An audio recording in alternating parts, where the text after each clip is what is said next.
Tomorrow marks 2 years since the bombing outside the Kabul airport that claimed 13 U.S. troops during the botched Afghanistan withdrawal. A tragic day in our history that still seeks accountability and responsibility. For more on this, let's welcome in a parent of one of those soldiers who was killed, father to Marine Corps Lance Corporal Jared M. Schmitz. Mark Schmitz. Mark, thank you for joining. I know you've been with us before, and this has to be, I'm sure every day is difficult for you, but I'm sure now, 2 years in, you're seeing the photos, you're seeing these videos of what happened. I can't even imagine what you are going through.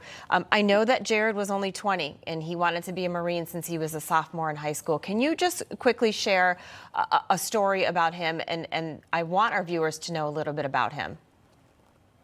Jared was the type that just cared about everybody. He took a special interest in his youngest sister, Addison. But you know, at school and out in public, he gravitated to everyone. I don't think he had a single enemy. Never had any problems with him. He was just an upstanding young man, and he cared about people. So when he told us he wanted to join the Marine Corps, it just made total sense that now he could definitely help people across the world on a grand scale. So it was a perfect fit. Yeah, and we heard a lot of the parents of those soldiers and family members speak a couple weeks ago in California, talking about how they still don't have answers. I know that you mentioned the administration's block, to your search for answers into what happened. Walk us through that.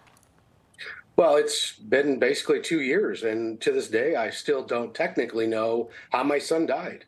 I mean, we all know that he was killed by the suicide bomber, but did my son drop instantly and not feel any pain? Did he bleed out? Was he speaking? Did he say anything? I have no answers to anything.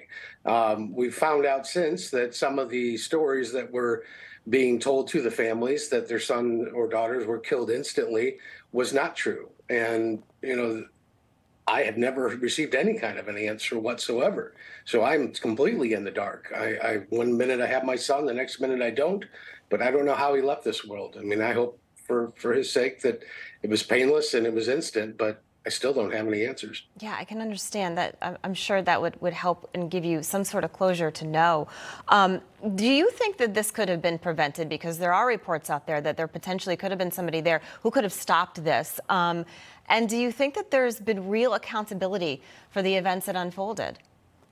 It absolutely could have been prevented, starting with Bagram. That would have been a much better venue for the evacuations to take place. Secondly, as Tyler Vargas Andrews has testified, he had the suicide bomber in his sights.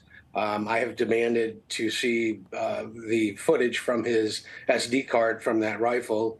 I'm being stonewalled on that. I was told that they don't know where it's at, which I don't believe. I've been asking for proof of what happened that day from the Abbey Gate cameras. I was told those were malfunctioning, which again, I don't believe.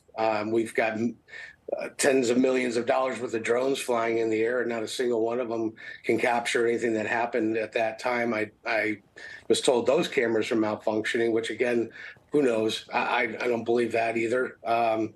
But most certainly this could have been prevented. There were so many decisions made that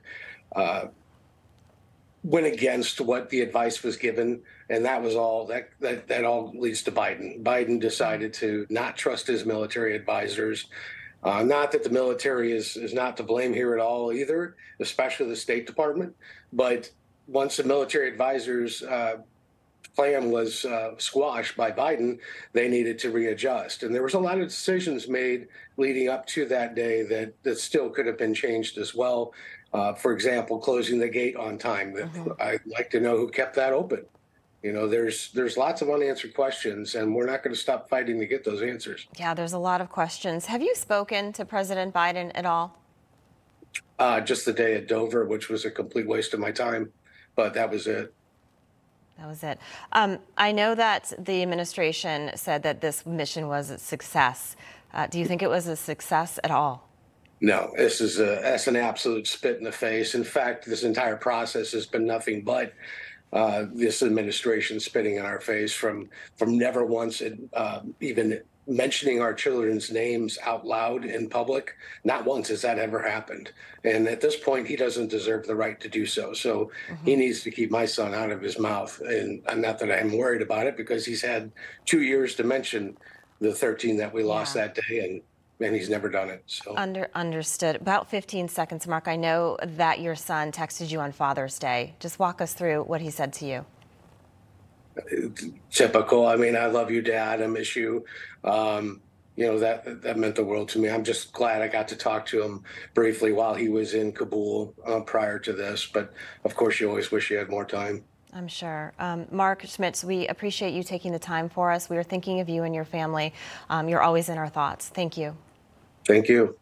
All right, stay with us. You're watching Wake Up America. We'll be right back.